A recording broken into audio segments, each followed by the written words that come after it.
Degree అందరూ ఇస్తారు. Career కి క్లారిటీ ఇచ్చేది మాత్రం కాన్ఫిడో. బెస్ట్ యూనివర్సిటీ సీట్ తో పాటు సెటిల్ అయ్యే స్కిల్ కూడా గ్యారంటీ. It's okay. మీరు కొంచెం బయట వెయిట్ చేయండి.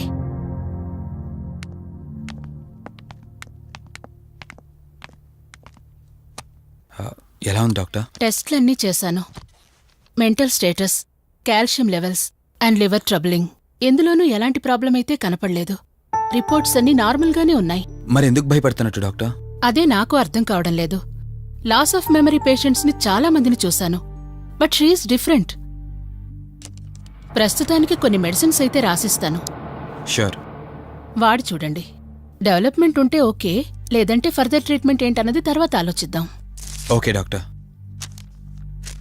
Thank you doctor. ఓకే. వదినా బయలుదేరదామా? చెప్పరా వాసు. రేయ్, అర్జెంటుగా బయలుదేరి నా హాస్పిటల్కి రా. ఏరా, ఎనీథింగ్ సీరియస్? అలాంటిదేం లేదు, నువ్వు ముందు బయలుదేరా. సరేరా, వస్తున్నాను. వదినా, మీరు తనని ఇంటికి తీసుకెళ్ళండి, నేను వెళ్ళి వాసును కలిసేసి వస్తాను. సరే. ఎరా ఫోను నువ్వు. ఏంటి, నన్ను చూడగానే ఫేస్లో ఎక్స్ప్రెషన్ చేంజ్ అయింది? కొత్త కాపురం ఎలా ఉంది? అంతా హ్యాపీయేనా? కొత్త కాపురం ఏంటి సార్? నీ హీరోయిన్ని ఇంటికి తీసుకెళ్ళావంట కదా? అంకుల్ ప్లీజ్, వాడు అలాంటి వాడు కాదని నేను మీకు ముందే చెప్పాను. మీరు అనవసరంగా అనుమానిస్తున్నారు. సరే సరే, నేను ఎందుకు వచ్చానో ఇప్పుడు నీకు చెప్పలేదు కదా. ఆ అమ్మాయి డీటెయిల్స్ అన్ని స్టేషన్స్కి ఫార్వర్డ్ చేశాను. కేసు ఫైల్ చేసి 5 days అవుతున్నా ఇంతవరకు తన సంబంధికులు ఎవరూ బయటకు రాలేదు. సరే చూద్దాం, వెళ్ళొస్తాను. ఇంకో 5 days వెయిట్ చేస్తా, తర్వాత నీతోనే స్టార్ట్ చేస్తా ఎంక్వైరీ.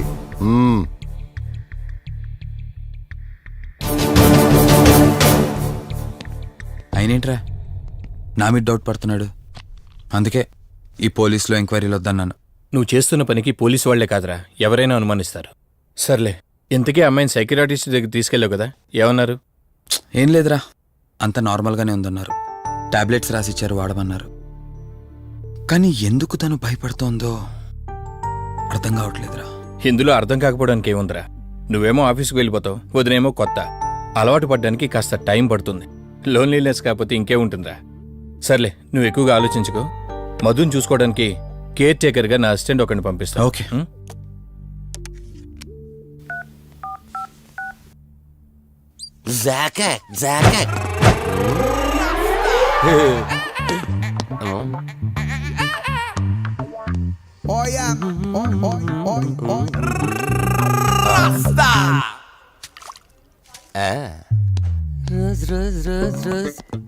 పీస్ అదిరిపోయింది. Sister, yes, I love you. I love you brother. Sister ఏం అన్న, నువ్వే ఏంలా రాస్కా. బ్రదర్ అంటే బ్రదర్, ఇది దీని వాట. డాక్టర్, 5వ వార్డులో పేషెంట్ కనిపించట్లేదు. సైట్ వచ్చిందేమో, కళ్ళజోడు. అది కాదు సార్, రేపు మీరు ఆపరేషన్ చేస్తారని తెలిసింది, అందుకే ముందే పారిపోయాడు. Good boy. ఏయ్, వీడేంటి ఇలా ఉనుకుతున్నాడు? ఏసీ ఆపేమని గొడవ సార్. పేషెంట్లందరూ ఏసీ కావాలంటాడు, ఈడు మాత్రం ఆపేమంటాడు. ఏంటి ప్రాబ్లం? చలికి తట్టుకోలేడు సార్. వీడు ఇప్పుడే చలికి తట్టుకోపోతే రేపు పొద్దున్న నేను వీడికి ఆపరేషన్ చేస్తాను, వాడు ఖచ్చితంగా పోతాడు, వాడిని మార్చి రూమ్ లో పెడతారు. ఆ చలికి ఎలా తట్టుకుంటాడు? Good boy. ఆ ఫైల్ ఎవరిది? 7వ వార్డులో పేషెంట్ది. వాడు ఇంకా పోలేదా? మీరు ఇప్పుడే వచ్చారు కదా. వీడు ఒకడు ఫోన్ తీయడు. సంపు అసంపూర్ణేష్ బాబు. హాస్పిటల్ కదా అని ఎవడు నాకెదురొచ్చినా వాడికే రిస్క్, నేనెదిరెళ్ళినా వాడికే రిస్క్. ఎందుకంటే ఇంజెక్షన్ నా చేతిలో ఉంటుంది కాబట్టి. నువ్వు ఆపరేషన్ చేస్తే పేషెంట్లు భయపడతారేమో, నేను ఆపరేషన్ చేస్తే వాళ్ళ బంధువులు కూడా భయపడతారా? కబాలిడా. రేయ్, ఎవడ్రా ఇడు? కంగారు పడకరా, నేను చెప్పింది వీడి గురించే. ఆర్టిస్ట్ అవ్వాలని హైదరాబాద్ వచ్చి అవకాశాలు దొరికి ఇలా హాస్పిటల్లో అసిస్టెంట్ అయిపోయాడు. అప్పుడప్పుడు సినిమా డైలాగులతో మమ్మల్ని అందరినీ భయపెడుతూ ఉంటాడు. డాక్టర్, నువ్వు ఒక కళాకారుని కించబరుస్తున్నావు. సర్లే ఆపరా. వీడు నా ఫ్రెండ్. తనకు తెలిసిన అమ్మాయి ఒకళ్ళు మెమరీ లాస్ పేషెంట్. ప్రతిదానికి భయపడుతూ ఉంటుంది. నువ్వు తనతో పాటు ఉండి దగ్గరుండి తన జాగ్రత్తగా చూసుకోవాలి. దగ్గర నుంచి చూసుకుంటా, దూరం నుంచి చూసుకుంటా, వెనక నుంచి చూసుకుంటా, ముందు నుంచి చూసుకుంటా, కింద నుంచి చూసుకుంటా, పై నుంచి చూసుకుంటా, టోటల్ గా అమ్మాయి నేను ఉంచుకుంటా. ఐ మీన్ జాగ్రత్తగా చూసుకుంటా. రేయ్, నీ over action opera. Same to you. సర్లేరా నువ్వు వెళ్ళు, వాడిని తర్వాత మీ ఇంటికి ఓహో పంపిస్తాను. సిస్టర్, కార్ రెడీ చేయమనండి. ఇన్ని మార్చలే.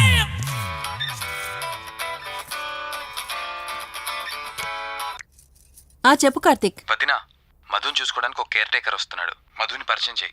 బై ద వే, ఆడికి కొంచెం ఎక్స్ట్రా ఎక్కువ, ఆడితో జాగ్రత్త. వచ్చినట్టున్నాడు, నేను వెళ్ళి చూస్తాను. ఓకే. గ్లాడియేటర్, రేడియేటర్, మీడియేటర్, సునామీకి చుట్టాన్ని, ప్రళయానికి పొట్లాన్ని, గన్లో బుల్లెట్ ని, ఇలియానా జాకెట్ ని, అతివృష్టికి అన్నయ్యని, అనావృష్టికి తమ్ముణ్ణి. అయిపోయి అసంపూర్ణేష్ బాబు. ఏంటయ్యా ఇంతవరకు ఎవరితో మాట్లాడుతున్నావు? మీతోనేనండి. ఇంట్రడక్షన్ కదండి, కొంచెం బిల్డప్ ఉంటదండి. బాగా ఎక్కువైందండి? చాలా ఎక్కువైంది. లోపలికి రా. కుడికాలు పెట్టనా, ఎడంకాలు పెట్టనా? నువ్వు ఆడావా మాడావా? మీరు చాలా తేడాగా ఉన్నారే. 2 కాలు పెట్ట. పదండి. సరే రండి. ఏంటి కంపు? నాట్ కంపు, అసంపు. షాట్ చెప్పడం మర్చిపోయాను. నా పరిచయం మీకు 10 కాలాల పాటు గుర్తుండాలంటే సంథింగ్ స్పెషల్ గా ఉండాలని ఆలోచించి గుమ్మం ఎదురుగా గేదేసిన ప్యాన్ని తకచ్చా. చిచి, ఏంటి విచిత్రంగా మాట్లాడుతున్నావు? ఈ రోజుల్లో తలా తోక లేకుండా మాట్లాడితేనే ఆడియన్స్ కు బాగా కనెక్ట్ అవుతున్నారు మన హీరోలు కదండి. బోబోయ్, ఆపు నీ నస. రా. దీనికి ఇలా అర్థమైందా? ఓకే.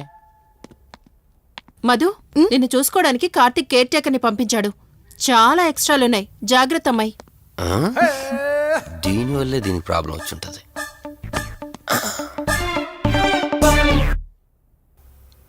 మధు అంటే నువ్వేనా? అసంపు. ఓ, నీ ఫేస్ చూస్తుంటేనే అర్థమవుతుంది నీ గుండెల్లో భయం టన్నులు టన్నులు కొద్దుందని. Don't worry, I am here, no fear. ఇప్పటి వరకు ఒక లెక్క, ఇప్పటి నుంచి ఇంకొక లెక్క. భయం దానెబ్బ, దానికి రక్త చరిత్ర, మరో చరిత్ర కలిపి చూపించేస్తా. వీడిలాగే అరుస్తూ ఉంటాడు, నువ్వు ఇక్కడ ఉంటే దడుచుకుంటావు. రారా. ప్రతి దాంట్లో ఎంటర్ అయిపోతుంది. ఫ్రెష్ అయ్యి వస్తాను. ఓ, వీలుంటే కలిసి లంచ్ చేద్దాం. నాకు నాన్ వెజ్ బాగా ఇష్టం, వండమని చెప్పండి.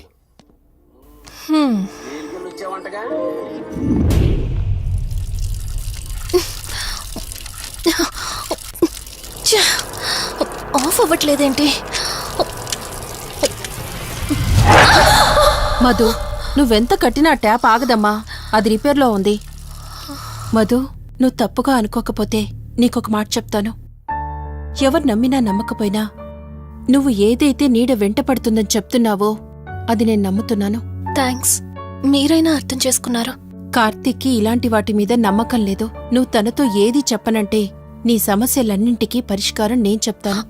నేనేం చెప్పను. నీ మనసులో ఉన్న ప్రశ్నలన్నింటికీ ఒక ఆమె సమాధానం చెప్పగలదు. ఆవిడే దుర్గాబాయ్. నీకు అభ్యంతరం లేకపోతే నిన్నావిడ దగ్గరికి తీసుకువెళ్తాను. సరే. అమ్మా, ఇదిగో అమ్మా, రెడ్ కాయిన్ ఇక్కడుంది. అబ్బా ఉండవే. అమ్మా, లెఫ్ట్ తీసుకో. ఇదిగో ఇక్కడ నుంచి రెడ్ కాయిన్. అమ్మా, అక్కడ పెడితే వెళ్ళదమ్మా. ఆగమని చెప్పానా? అయ్యో, నువ్వు నా మాట ఎప్పుడు విన్నావనమ్మా. కొడుతుందా కొడుతుందా. అమ్మా, నువ్వు సూపర్ అమ్మా. ఎవరో వచ్చినట్టున్నారు, వెళ్ళి చూడమ్మా. సరే అమ్మా. హాయ్ కవిత. అమ్మా, లక్ష్మకి వచ్చిందమ్మా. లక్ష్మి, ఏమిటి ఈ టైంలో ఇంటికొచ్చావు? నీకెంత ధైర్యం ఉంటే నా ఇంటికి వస్తావే? ఇల్లెవరితో తెలీదా నీకు? దుర్గాబాయ్, నేను లక్ష్మిని. నీతో పాటు ఎవరిని తీసుకొచ్చావు? దుర్గాబాయ్, మాతో పాటు ఎవరూ రాలేదు. నేను మధు ఇద్దరమే వచ్చాం. కాదు, మీరిద్దరే కాకుండా మీతో పాటు ఒక నీడను కూడా తీసుకొచ్చారు. పో, అవతలికి పో. వెళ్ళమంటున్నానా? వెళ్ళిపో.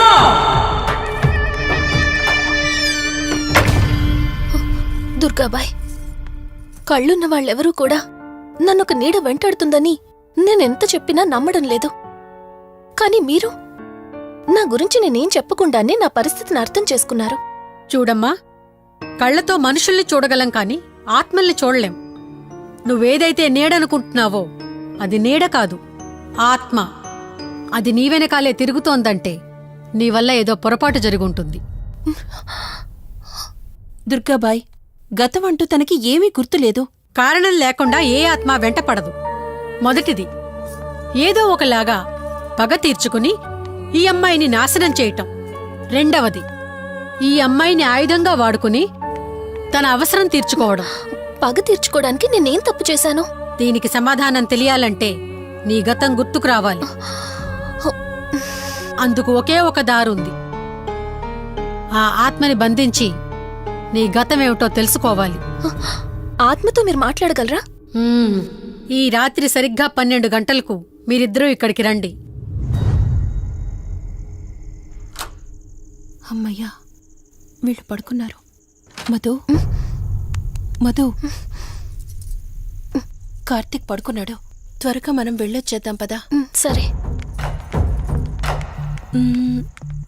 అవును, ఈ టైంలో ఆటోలు దొరకవు. కార్తీక్ కార్లో వెళ్ళి రావచ్చు. నాకేమో డ్రైవింగ్ రాదు. ఇప్పుడెలా? సంపు, ఎల్లే అసంపు, సంపు. ఈ వాయిస్ ఏంటి ఇంత సెక్సీగా ఉంది?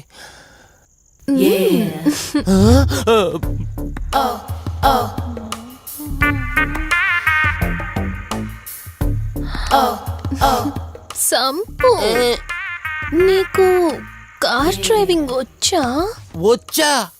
వచ్చు. అలా బయటికి వెళ్దాం, వస్తావా? నన్నే? అవును, నిన్నే. ఏ రావా? ఒక్క నిమిషం. ఒరే, నువ్వు మార్నింగ్ ఇచ్చిన పర్ఫార్మెన్స్ కి తనకి ఎక్కడో టచ్ అయినట్టుంది. అందుకే డ్రైవింగ్ రమ్మంటుంది. నీకెక్కడో సురుంది, అది నీకు మాత్రమే తెలుసు. ఏంటి? ఏం మాట్లాడవా? ఈ టైంలో ఎక్కడికి? ట్యాంక్ బండ్కా? చెప్తానే గాని రావా? నువ్వు పిలవాలి గాని శ్మశానకైనా వచ్చేస్తా. ఒక నిమిషం, డ్రెస్ చేంజ్ చేసుకుని వస్తా. కంగారులో లేడీస్ స్ప్రే కొట్టుకున్నాం, ప్రాబ్లం రాదుగా. ఎవరికి తెలుస్తుంది? అయినా డ్రైవింగ్ నేర్చుకోవడం ఎంత మంచిదైందో.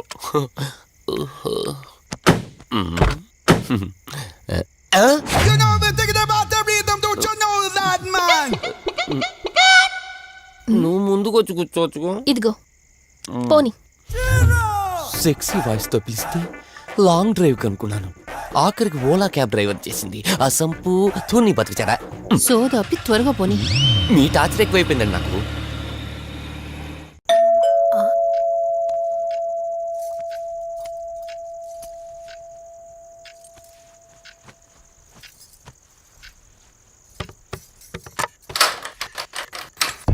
ఈవిడేంటి శివగామిలా ఉంది? పొద్దున్న 2 వచ్చారు, కూడా నీడని తెచ్చారు. ఇప్పుడు 3 వచ్చారు. వీడెవడు? ఆ సంపు. మీరు లోపలికి రండి. ఇట్ట ఇట్ట అనుకుంటే వెళ్తుందేంటి? మేమెందుకు వస్తాం? అక్కడ కూర్చొని చూస్తాం. ఎవరు అక్కడ?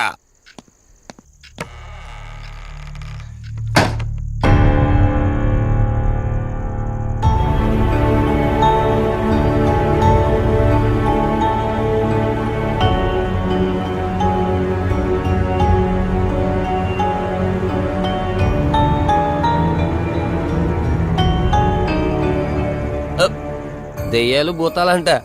వాటితో చిన్నప్పుడే గోళీలు ఆడుకున్నాం. రాని దెయ్యం. మేము చూసాం ఇట్లా చేరే సినిమాలు. మాకు చెప్తారేంటి? అమ్మా, గాలి కనుకుంటా.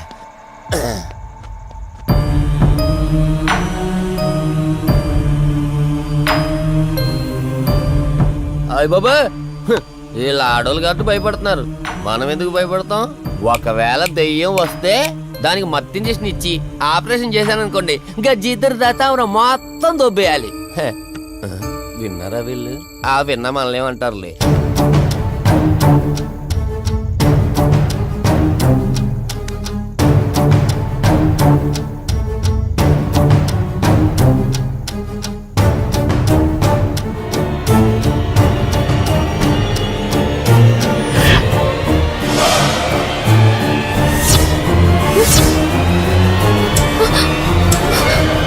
అయ్యి బాబాయ్, తల్లి, తల్లి, తల్లి, అమ్మ తల్లి, తల్లి ఆ, తల్లి తల్లి దుర్గాబాయ్ తల్లి కవిత కళ్ళేదు. తల్లి తల్లి ఎక్కడున్నావు తల్లి? ఎక్కడున్నావమ్మా?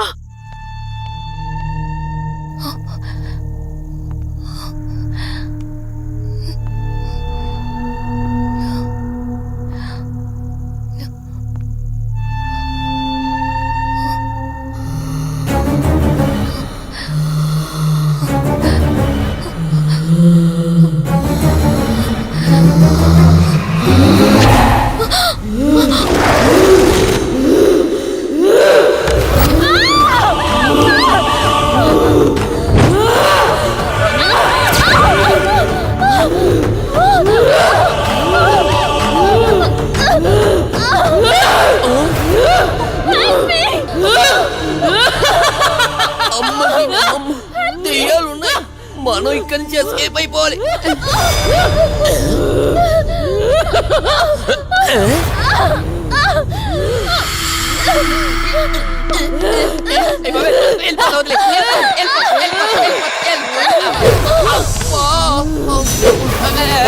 అయ్యి బాబే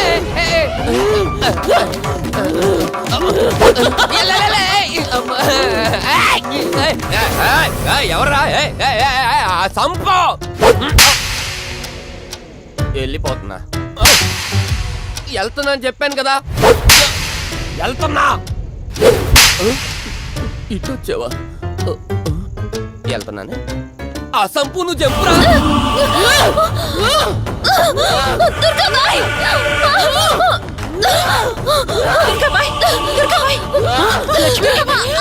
తల్లి తల్లి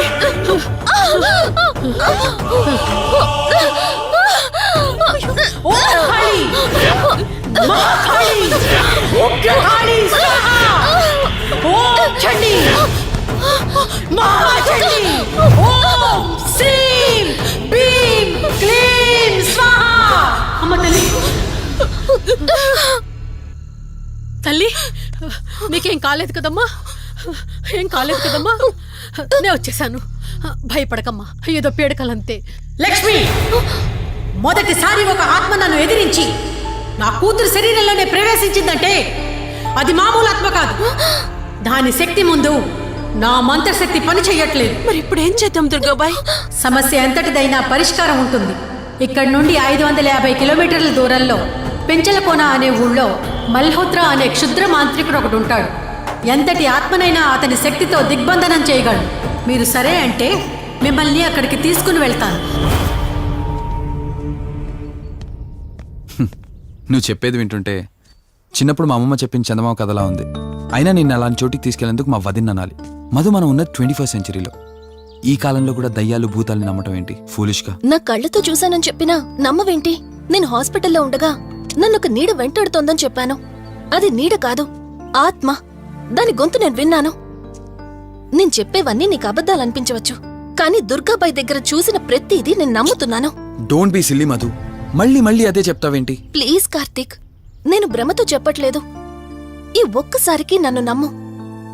నేనేదడిగినా కాదనకుండా చేశావు. ప్లీజ్ మల్హోత్రా దగ్గరికి వెళ్దాం. సరే, నాకు నమ్మకం లేకపోయినా నీకోసం వస్తున్నా. కేవలం నీకోసం.